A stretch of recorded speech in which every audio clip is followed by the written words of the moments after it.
Hey, what's going on, everybody? This is going to be my quick summary of the 3.28 Mirage League expansion. We just had the live stream reveal not too long ago, and so I've compiled a bunch of notes, and this is going to be my breakdown of the live stream presentation.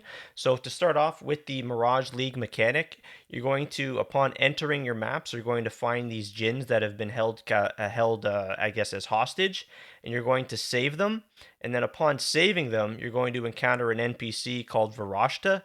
She's then going to ask you to break the tether by that is trapping the djinns, which is then going to open up a portal. And upon entering the portal, you're going to enter the Mirage, and it's going to essentially be a copy. It's essentially adds a copy of your map, and it allows you to run a portion of that same map once again. And in that map, you're also going to be looking to break the tether that the djinns have been tethered to. Okay.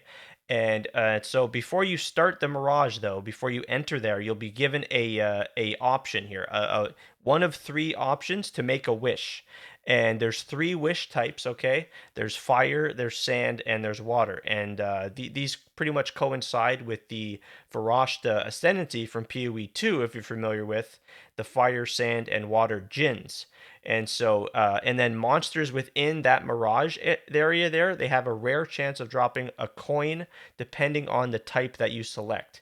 And these coins can imbue your gems. These gems, these imbued currencies, can imbue a level 20 corrupted skill gem and adds it by the looks of it, it adds a level 1 support. I don't know if it adds a higher than a level 1. And so depending if it's a red or a blue or a green gem, it'll add support gems according to that color. So that's really cool. You can only have one skill gem in your body armor or whatever that has been used by one of these imbued gems. So keep that in mind. And Mirage almost copies just about anything, including and absolutely your map mods and scarabs that you used on your original map.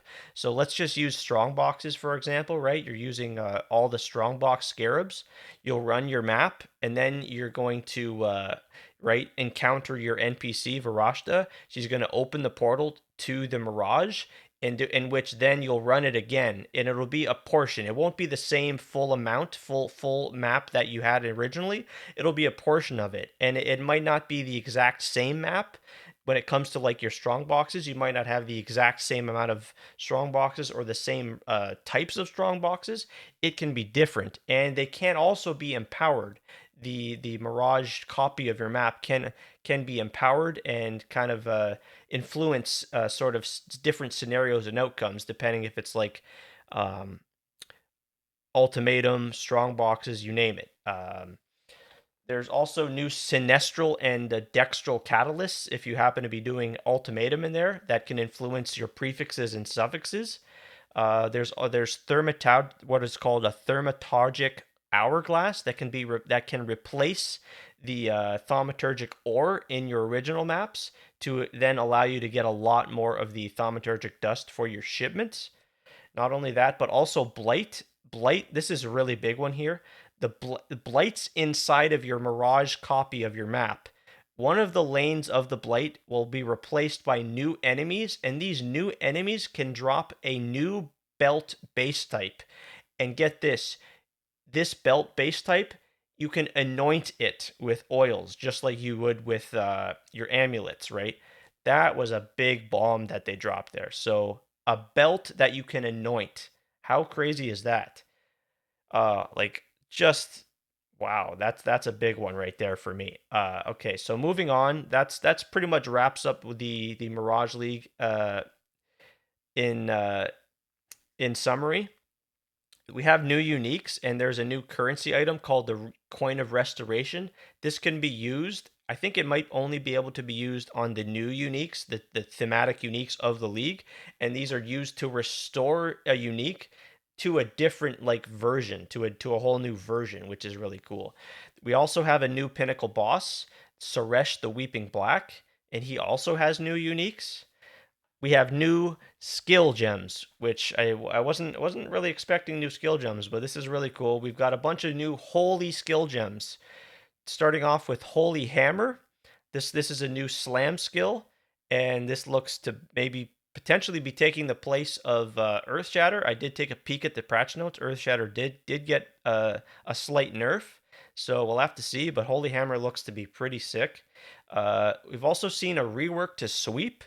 It is now called Holy Sweep, and it looks to be much improved. We've got Shield of Light, which is a retaliation skill. We've got Divine Blast, and we've got a new support gem called Hallowed Support. And we'll get more details on those in this next coming week. We've got new Transfigure gems. The few that they named were Shockwave Totem of Authority and Orb of Storms of the Squalls, Orb of Storms of Squalls, and there'll be more that'll be revealed later. As far as balance adjustments, they've done adjustments in tuning to a lot of the bloodline ascendancies. They've expanded the Templar's starting tree, like the starting portion of the Templar's passive tree. So that's really nice to see. Also, I did see in the patch notes the Templar is going to start with a new, not only a new skill, but it'll start with the new. I think it's the new Hallowed support as well. The Templar will be starting with. So that's really cool. Existing skills have been improved. They've made improvements to less played ascendancies, and this time, I guess they're going to be continuing to do that. But for this time, it's the Guardian and the Warden that's received this treatment. And then moving on to the Scion. The Scion has a new, really exciting ascendancy called the Reliquarian. And so the way it works, similarly to probably, I guess, the Scavenger, I haven't played the Scavenger from the Freesia side of things, but it works similarly to what I imagine that works. So you would pick a body armor power, and the example that they gave there was Victario's Influence, and then that's like your first point is you have to pick a body armor power, and then you move on and you pick a weapon power, and the example they gave there that they showed was Widow Hail. And then lastly, you pick a jewelry power, which in the examples, again, they showed Astromentis and Astral Projector. They explain this is the most the extreme. It's an extremely flexible ascendancy. It's meant to be extremely flexible. The powers are going to change with every new league. So this league, you might have Astromentis for the jewelry powers, Astral Projector, who knows what else. But these will change and rotate with each new league. So if you don't like what the options are for Mirage League, come back on 329 and they're going to be completely different. And which is that I thought was really really cool, and we've never seen that sort of thing before. So that's the Scion and the new Ascendancy, the Reliquarian. Moving on to the end game. There's extensive changes here. The Zana story is continued. We get to explore that and continue on with it with what she's up to. You will not find, this is really big here. You are no longer going to find like they gave the example of a mesa map or a cemetery map, or you name it, like the list goes on. You're not going to find like maps of a certain name. Instead, now you're going to just find, similarly to PoE 2, tier 1 to tier 16 maps. You're just going to get, and this, I feel like this is a major change that is for the better in the future of the Path of Exile. So yeah, you're instead going to find tiered maps, tier 1 to 16, and then you're just going to take that map and go on to your atlas, physical atlas, and select what map you want. So you run your maps and you just unlock the maps, the locations. You put your maps into the atlas. That's a game changer, I think. So no more of having to buy bulk dunes maps or whatever, or glacier, right? It's just you buy your tier 16 and your maps are on the atlas. That's super cool. And it does remember, they showed it does remember the last map you ran, so it automatically just like pops it up. You ran a dunes, it knows you ran a dunes and you want to likely run it again, so it's going to be there, and it's a lot of less clicking. So that's really cool. Not losing any skill points on the Atlas. Instead, we're actually getting more points. So we're going from 132 points. Now we're going to have 138 points, which is super cool. Atlas structure has changed. You're going to now begin at the center of the Atlas. There's now around 20 unique maps on the Atlas, but only 10 of which you can kind of select which 10 you want to run. You'll get 10 maximum Atlas points for completing unique maps on the Atlas. You only have to complete 10 of the 20 maps. Okay. There's a new currency, or I guess Atlas currency for the Atlas purpose, called Arcane Astrobles. And these, if you remember way back, and they showed a kind of a clip of this, of the evolution of the Atlas going forward, going back 15 years, I should say. And these Astrobles are going to apply what are called shaped regions, similarly to what you might remember before.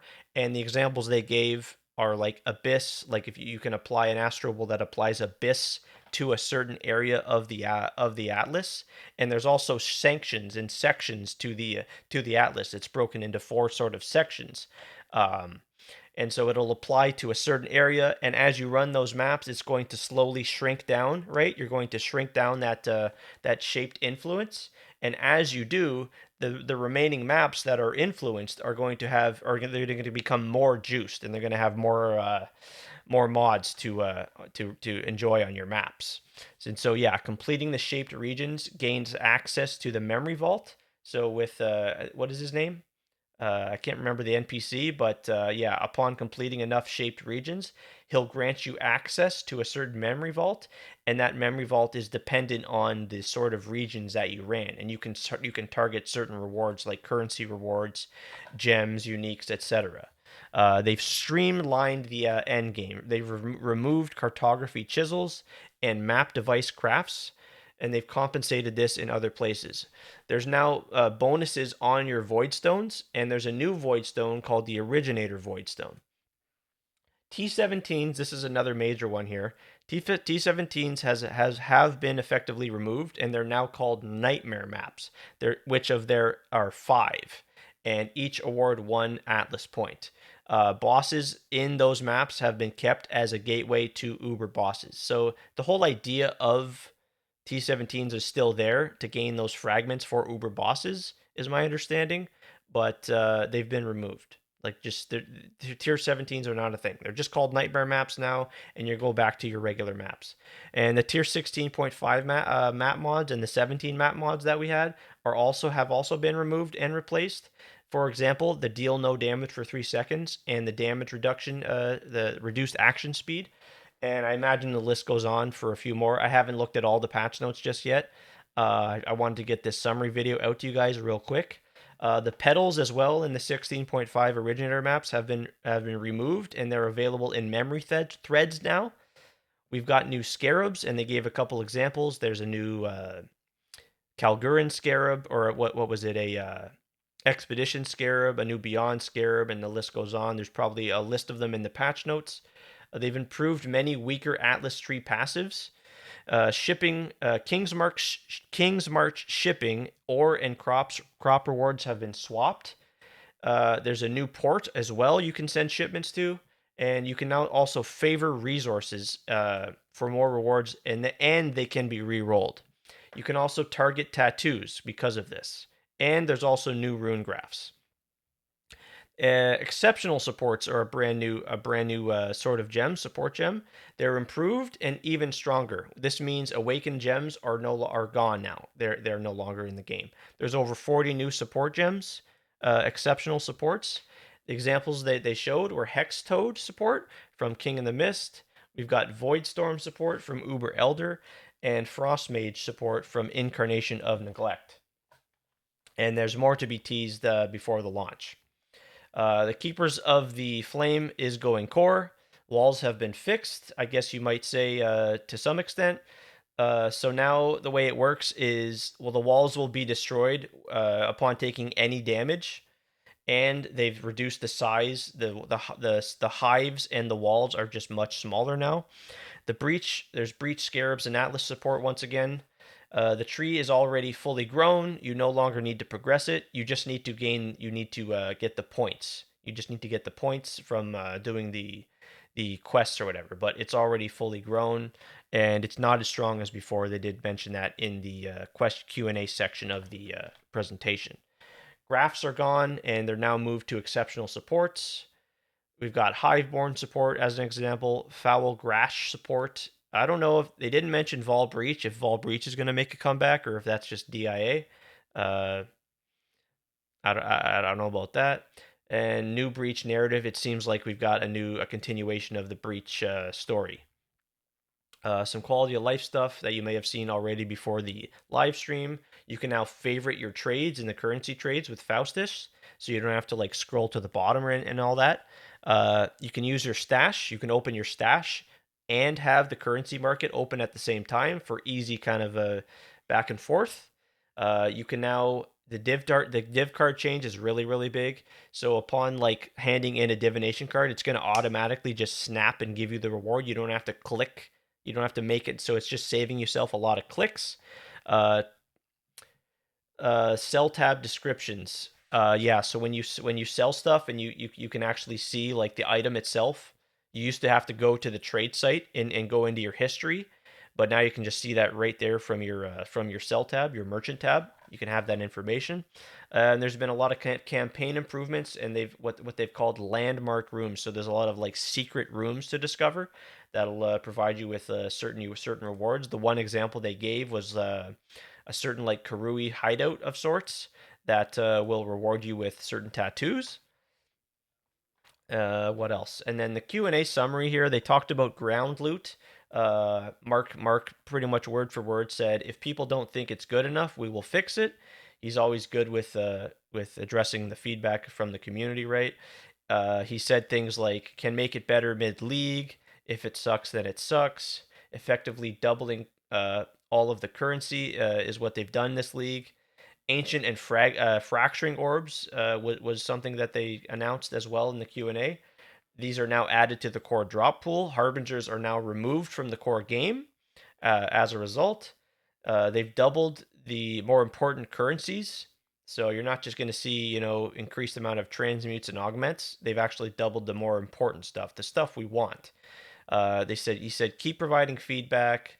The whole ground loot conversation is just ongoing, right? It's something that needs to be monitored and just constantly talked about.